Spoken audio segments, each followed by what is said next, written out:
మా ఇప్పుడు తిరుపతిలో విషయం చెప్తున్నాను మీకు.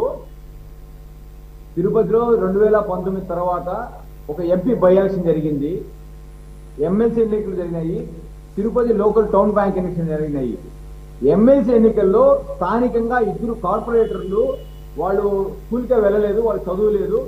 గ్రాడ్యుయేట్ ఎన్నికల్లో కంచెల శ్రీకాంత్ మాకు అభ్యర్థి, రాయలసీమ పట్టభద్రులు. దాంట్లో 2 వ్యక్తులు దొంగ ఓటు క్యూలో ఉంటే కార్పొరేటర్లు, వాళ్ళు నోన్ పర్సనాలిటీస్.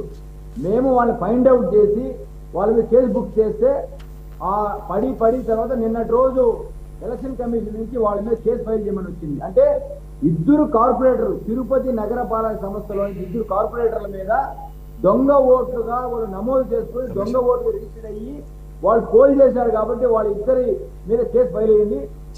అదే విధంగా స్థానికంగా వాళ్ళ ఐడి కార్డులని మేము ఫైండ్ అవుట్ చేసి వాళ్ళు ఎక్కడ చదువుకున్నారో ఎస్సీసీ యూనివర్సిటీలో వాళ్ళు గ్రాడ్యుయేషన్ కంప్లీట్ చేసామంటే మేము ఆర్టీఐ ద్వారా సమాచారం డేటా అంతా కలెక్ట్ చేస్తే మేము కేసు ఫైల్ చేశాము. 2 కార్పొరేటర్లు మేము దొంగ ఓట్లుగా గుర్తించి మేము ఈ రోజు వాళ్ళిద్దరిని రద్దుపరిచాము. భవిష్యత్తులో వాళ్ళిద్దరికి ఎక్కడా కూడా ఓట్లు లేకుండా కూడా వాళ్ళు మేము చేయగలుగుతున్నాము.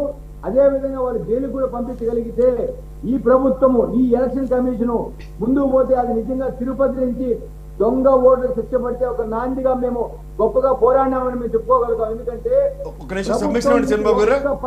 0.1% కూడా మాకు సహకారంగా లేదు, మమ్మల్ని పట్టించుకున్నారు. నిజంగా ఈరోజు మేము మీడియాకి మేము చేతులు దండం పెట్టాలి. ఎందుకంటే తెలుగుదేశం పార్టీ తరఫున మీడియా లేకపోతే న్యాయ వ్యవస్థ 2 లేకపోయింది ఈరోజు భారతదేశంలో. నిజంగా ఎందుకంటే మా పోరాటాన్ని మీడియా ద్వారా మేము బయట పెట్టుకోగలిగినాము. అదే విధంగా కొంత న్యాయధర్మంగా మాట్లాడే మీడియా, అదే విధంగా కోర్టు న్యాయస్థానంలో మేము పిల్లేసాం. ఎమ్మెల్సీ ఎన్నికలు, అదే విధంగా ఎంపీ బై ఎలక్షన్. చిన్నబాబు గారు ఒక్క నిమిషం, చిన్నబాబు గారు ఒక్క నిమిషం, ప్రసాద్ గారు మాట్లాడారు. అనంతపురం వచ్చి నేను దొంగ ఓటు పట్టుకుంటా చెప్పి నన్ను పోయి ఎంఆర్పల్లి పోలీసులు అరెస్ట్ చేశారు. నేను ఆయన మీద ప్రైవేట్ కేసు చేశాను కూడా, నేను కేసు అటెండ్ అయ్యాను. అంటే మా స్థాయికి మేము ఎంత పోరాటం చేస్తున్నాము. ఏ ఇన్ఫర్మేషన్ ఇవ్వరు, సమాచారం చట్టం కింద మేము ఎంత ప్రాధాయపడినా కూడా సమాచారం ఇవ్వరు. అంటే 2019 నుంచి 2024 మేము ఎన్ని బాధలు పడినామంటే ఈ నిజంగా. చంద్రబాబు గారు ఒక్క నిమిషం, చంద్రబాబు గారు ఒక్క నిమిషం, ప్రసాద్ గారు బాధలు పడ్డారు, సింపతి మాట్లాడతారు. 2019 ఎలక్షన్ అప్పుడు కూడా ఎలక్షన్ కమిషన్ త్రివేది దగ్గర తెలుగుదేశం పార్టీ గొడవ చేసిన ఉదంతో నాకు తెలుసు. మీరు విషయం మాట్లాడకుండా అనవసరంగా మీరు సింపతి గెయిన్ చేసుకోండి. మీరు నగర అధ్యక్షులు. 2 విషయాలు మీకు చెప్తున్నా. కోనేరు సురేష్ ఎత్తుకునేదాకా ఈ ప్రక్షాళన ఎలక్షన్ దీని మీద మొదలే కాలే మీ దగ్గర నుంచి. రెండోది, మీరు చెప్తున్న 2 కార్పొరేటర్ల మీద మాత్రమే చెప్తున్నారు. రాయలసీమ, ఉభయ గోదావరి జిల్లాలు అండ్ అక్కడ మీకు జరిగిన ఎలక్షన్స్ లో లైన్ లో తలా చదువు ఏమీ లేని సన్నాసగాలు బోల్ మంది నిలబడితే గుంజుకొచ్చి బయట నిలబెట్టారు తప్ప మీడియా ప్రొవోక్ చేసి బయట చూపించింది. మీరు చెప్పినట్టు నేను మీడియాకు కూడా కృతజ్ఞతలు చెప్తున్నా. కానీ ప్రొయాక్టివ్ గా కేసులు ఇవాళ ఎలక్షన్ కమిషన్ వచ్చేదాకా అతిగతి లేదు. నేను మళ్ళీ చెప్తున్నాను, సెంట్రల్ గవర్నమెంట్ ఎలక్షన్స్ లో జరుగుతున్న ఎంపీ ఎలక్షన్ లో కూడా కేవలం మీలాంటి వాళ్ళు 2-3 పట్టుకుని కనబడ్డారు తప్ప, అది మీడియా ఫోకస్ చేసింది తప్ప. కానీ దాని మీద ఎఫ్ఐఆర్లు కానీ సెంట్రల్ ఎలక్షన్ కమిషన్ అబ్జర్వర్ పర్యవేక్షణలో కనుక జరుగుంటే ఈ రోజు ఎలక్షన్ లిస్టులు ఖచ్చితంగా ప్రక్షాళించబడి ఉంది. ఇది జరగనప్పుడు మీరు కేవలం సింపతి గేరింగ్ వచ్చి 2 కార్పొరేటర్లకి జీవితంలో ఓటేయకుండా చేసాం. ఎవరికి కావాలి? 2తో కాదు కదా, మొత్తం ఎలక్షన్ జరిగింది కదా. అదృష్టంగా మీరు గెలిచారు. గెలకపోతే అరే మీరు వెంటలేదు. మీరు ఎలక్షన్ కమిషన్ చూపిస్తున్న వివక్ష గురించి మాట్లాడండి. మీరు ఆగండి సార్, ఒక్క నిమిషం, ఒకే ఒక్క నిమిషం ఆగండి. మీరు ఒక్క నిమిషం ఇవ్వండి. ఎలక్షన్ కమిషన్ నిరంతరంగా రమేష్ ఉండేవాడు. ఆ రమేష్ ని మీరు బీజేపీ వాళ్ళు ఎత్తుకుని తిరుగుతుంటే మీరు అపవాదం మోసి ఏ విధంగా మాట్లాడకుండా ఆ రమేష్ చేసింది ఏనాడు చదురు మొదలు ఘటనలు కూడా జరగకుండా ప్రశాంతంగా ఎలక్షన్ జరిగాయి. యునానిమస్ గా జరిగిన ఎలక్షన్ లో ఎలక్షన్ కమిషన్ ఏం రోల్ ప్లే చేస్తుందో అప్పుడు అబ్జర్వ్ చేయలేదా మీరు? దీని మీద జాతీయ స్థాయిలో మీ ప్రెజర్ ఇది. ఇదే మారకుండా 2 ఓట్లు సస్పెండ్ చేయించు ఎలా ఎక్స్ప్రెషన్ ఇస్తారండి మీరు? ఒక్కొక్క ఎమ్మెల్యే కొడుకులు ఒక్కొక్క టీం పెట్టుకొని ఈ రాజ్యం ఇప్పుడు పేర్లు కూడా షార్ట్ టైం తో పెట్టి చేస్తున్నారు. ఓటర్లు బ్లర్ చేస్తున్నారు.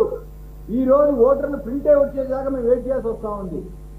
మా ప్రతిపాదనలు, మా బాధలు మేము రాష్ట్రంలో ఒక సార్ మీ బాధలు సింపతీలు మాకెందుకంటే పోరాటం అంటే ప్రజల తరఫున చేయవలసింది రాజకీయ పార్టీలే కదా. మీరు తిరుపతిలో ఇన్ని వేల ఓట్లు ప్రక్షాళించి తీయించాలని చెప్పండి. తిరువురులో కోనేరు సురేష్ అదే పనిచేశాడు కదా. మేము మీడియా ద్వారా, సోషల్ మీడియా ద్వారా, ఫేస్బుక్ ద్వారా ఏం చేస్తుంది మీడియా? మీడియా చూపించిన ఎలక్షన్ కమిషన్ ఎఫెక్ట్ అవ్వట్లే కదా. 2019 30 లక్షలు యాడ్ అయ్యాయని చెప్పారు. అండ్ దాని తర్వాత ఇప్పుడు 52 లక్షల వరకు దొంగ ఓట్లు యాడ్ అయ్యాయని కూడా చెప్పారు. అంటే ఇప్పుడు మీరన్న కోనేరు సురేష్ గారు చేసినటువంటి ఆ నియోజకవర్గాల బదులు ఏవైతే చేశారో అది కూడా 52 లక్షల వరకు యాడ్ అయ్యాయని చెప్తున్నారు ఆయన. జనాభా 119 కోట్ల నుంచి 150 కోట్ల దగ్గర ఉన్నప్పుడు ఈ జనాభా ఎక్కడికి సెగ్రిగేట్ అవ్వకుండా ఎక్కడ ఉంటాయి? కాదు, ప్రజల చేత కట్టే పన్నులతో మీరు జీతాలు తీసుకుంటున్నారు. మీ అధికారాలు, మీకున్న అన్ని సకల సౌకర్యాలు ప్రభుత్వాల ద్వారా ఇచ్చేది మా ద్వారా, అంటే ప్రజలు ఇచ్చేది మీరు ప్రజల కోసం పనిచేయమంటే వాళ్ళు వైఎస్ఆర్సీపీకి ఎంప్లాయీస్ అయిపోయారు. ఈ రాష్ట్రంలో వైసీపీ కాదు చిన్నబాబు గారు, ఇప్పుడు ఈసీకి వెళ్ళి ఫిర్యాదు చేశారు. జనసేన అధినేత, మీ అధినేత వెళ్ళి ఫిర్యాదు అయితే చేశారు. సో ఫైనల్ గా మీకు ఏమనిపిస్తుంది? నిష్పక్షపాతంగా వెళ్తారనిపిస్తుందా? అసలు ఈసీ దీనిపైన స్పందిస్తుంది అనిపిస్తుంది? అసలు కేంద్ర ఎన్నికల సంఘము నిన్నటి రోజు విజయవాడ నోవోటల్ హోటల్లో మీటింగ్ అవ్వడము, మాకు జనసేన పవన్ కళ్యాణ్ గారు, చంద్రబాబు నిజంగా వెళ్ళి యాక్చువల్గా మాకు నేను 9వ తేదీ తిరుపతి జిల్లా వెంకటగిరిలో కూడా బహిరంగ కన్నడ ప్రోగ్రామ్ ఉంటే కూడా దాన్ని కూడా మేము వాయిదా వేసుకొని మాకు కేంద్ర ఎన్నికల సంఘం ఇచ్చిన అవకాశాన్ని మేము తీసుకొని మాకు పవన్ కళ్యాణ్ గారు తల్లి చంద్రబాబు రెడ్డి కలిసి అన్ని రాష్ట్రంలో ప్రతి కాన్స్టిట్యున్సీలో జరుగుతున్న అన్యాయాల మీద నివేదిక ఇచ్చిన తర్వాత వారు కూడా మేము ప్రతి ఒక్కటి ఢిల్లీ నుంచి గమనిస్తున్నామన్నారంటే నిజంగా ఎంత సంతోషకరమైన వార్త. అంటే ఈ రాష్ట్రంలో ఏం జరుగుతుందో కేంద్ర ఎన్నికల సంఘం కూడా గమనిస్తా ఉండి అక్కడ తక్షణము తిరుపతి జిల్లా సంబంధించి కలెక్టర్ గారి మీద, తిరుపతి జిల్లా నుంచి ఎస్పీ పరమేశ్వరుడి మీద, వెంకటరమణ గారు పరమేశ్వరుడి మీద, మీ మీద వ్యక్తిగతంగా మాకు ఏమీ లేదు, మీరు విధులు సరిగా నిర్వర్తించలేదని వారి మీద కోపడం, మీకు ఏదైనా ఇబ్బందులు ఉంటే మీరు ఇమ్మీడియట్ గా వెళ్ళిపోయి ఆఫ్టర్ ఎలక్షన్ మీరు వచ్చి మీరు విధుల్లో జాయిన్ అవ్వండి అంటే నిజంగా సిగ్గుపడాలమ్మా. ఎందుకంటే ఒక కేంద్ర ఎన్నికల సంఘం ద్వారా మంచి పేరు లేకపోయినా చెడ్డ పేరు తెచ్చుకోకూడదు. కానీ వాళ్ళు ఏ స్థాయికి కిందకి దిగుతున్నారో మనం బాధపడాలి. మరి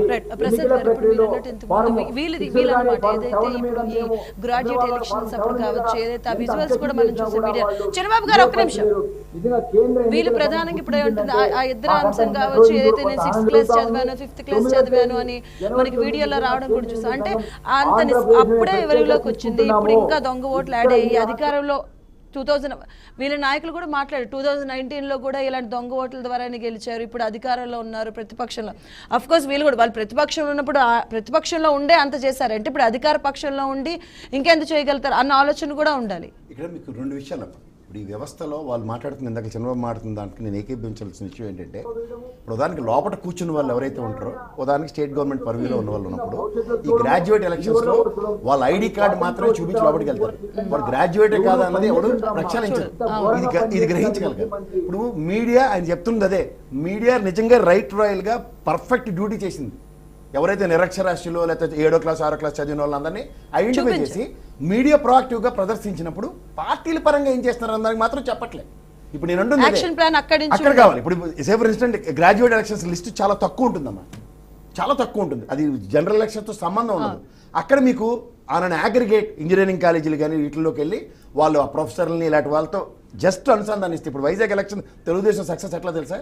ఆయన is happen to be the next lecturer, ఒక ప్రొఫెసర్. ఆయనకి ఆ టెరిటరీలో చదువుకున్న పిల్లలందరితో కోఆర్డినేట్ చేసుకోగలిగాడు, సక్సెస్ చూశాడు. మిగిలిన దగ్గరికి వచ్చేసరికి ఏమవుతుందంటే వీళ్ళు రూలింగ్ పార్టీ లోపలికి వెళ్ళి మనోడే ఉన్నాడు ఓటేయి అన్న దగ్గర వీళ్ళు అక్కడ నెక్కచ్చగా నిలబడగలగాలి. ఈయన చెప్తుంది, చంద్రబాబు చెప్తుంది కూడా ఇందాక నుంచి ఏంటి, ఒక ఇద్దరిని పట్టుకోగలిగాం, ముగ్గురు పట్టుకోగలం. కానీ వ్యవస్థ ప్రభావితం అయితే అక్కడికక్కడ ప్రక్షాళించబడి ఉంది. ఎప్పుడు మీరు ప్రొయాక్టివ్గా ఉండుంటే, ప్రొయాక్టివ్గా లేరు వీళ్ళు. ఎలక్షన్కి ఏంటంటే జస్ట్ ఇప్పుడు ఈ ఎలక్షన్లో వాళ్ళు గెలిచారు కాబట్టి దాని మీద కాదు, కానీ లేదంటే ఇవి వాళ్ళ ప్రతిదీ ఆపాదించి మాట్లాడుంది. నేను ఇంకొక విషయం ఎందుకు చెప్తున్నానంటే, ఇందాక నుంచి మీరు రాష్ట్ర స్థాయిలో జరుగుతున్న విషయాల మీద మీరు మాట్లాడకుండా కేవలం తిరుపతికే కన్ఫైన్ అవుతారు. చంద్రబాబు గారు తిరుపతి బై ఎలక్షన్ దగ్గర ఇనిషియేషన్ కనుక మీ దగ్గర ఉండుంటే 4 సంవత్సరాల క్రితం ఎలక్షన్ కమిషన్ మీరు గమనించండి, ప్రతిసారి ఆ రమేష్ ఉండేవాడు ఏం చెప్పిపోయాడంటే, యునానిమస్గా జరిగిన ఎలక్షన్ మీ నామినేషన్ కూడా ఏనివ్వడానికి వెసులుబాటు లేని దగ్గర ఎలక్షన్లు సజావుగా జరిగాయని వెళ్ళిపోయాడు. పోరాటం చేసింది మీరు, ఆరాటం అతనికి, పోరాటం మీది. శాశ్వత ప్రయోజనం ఏమైనా దొరికింది రాష్ట్రానికి? అప్పుడు దొరకలే. ఇలాంటివన్నీ జరుగుతున్నప్పుడు మనం ఎలక్షన్ కమిషన్కి ఏ విధమైన విన్నపాలు పార్టీల పరంగా ఏ విధంగా చెయ్యాలి, వీటిని కన్ఫైన్ చేసి యునానిమస్ గా అటానమస్ బాడీలుగా ఉన్న వాటిల్లో స్వయం ప్రతిపత్తిని ఎందుకు ప్రదర్శించట్లేదు దాని మీద మీ దగ్గర ఎక్కడ ఉందండి? ఒక కలెక్టర్ని తిట్టాడట, 2 సార్లు ఇద్దరు కార్పొరేట్ ఎలక్షన్ అయినకుండా ఉంటే సంతృప్తి పడితే ఎట్లా? ప్రక్షాళన అంటే మొదటి లాస్ట్ జరగాలి. కానీ ప్రభుత్వం తరపు నుంచి కానీ ప్రభుత్వం ఏం చేస్తుందండి? ప్రభుత్వం అడ్వాంటేజ్ తీసుకుంటది. ఆనాటి గవర్నమెంట్ మీదే ఉంది కదా, ఆ త్రివేది దగ్గర ఎందుకు గొడవ చేశారు మీరు? ఒక డివిజన్ లో ఆనాటి గవర్నమెంట్ మీదే ఉండి ఎలక్షన్కి వెళ్తున్నప్పుడు త్రివేది కార్యాలయం దగ్గర ఎందుకు గొడవ చేశారు మీరు? మేము దాన్ని ఆపగలిగినాము.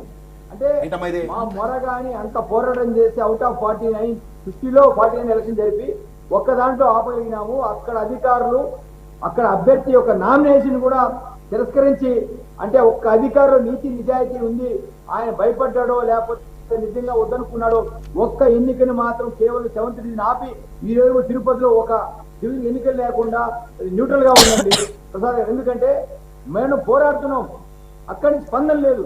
ఇప్పుడు మేము చెప్పేది వినగలుగుతున్నారు కాబట్టి మీరు చెప్పేది అంటే గివ్ అండ్ టేక్ పాలసీ జరుగుతూ ఉంది.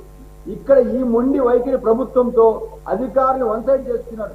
ఇప్పుడు క్రమేపిన ప్రజల్లో నుంచి తిరుగుబాటు మొదలయ్యి ఇది ఆయనలోనే మీ పార్లమెంట్ ఎలక్షన్ అప్పుడే ఎలక్షన్ అబ్జర్వర్ కన్ఫైన్ చేస్తూ సుప్రీంకోర్టులో పిల్లు పడి ఉంటే ఈ రోజు ఖచ్చితంగా సుప్రీంకోర్టు డైరెక్షన్ లో ఈ ఓటర్ లిస్ట్ ప్రక్షాళించబడి ఉంది. ఇతర రాజకీయ పార్టీ అధ్యక్షులను తీసుకోకపోతే మనం ఇబ్బంది పడతాము. చంద్రమోహన్ గారు మీరు చెప్పండి ఫైనల్ గా.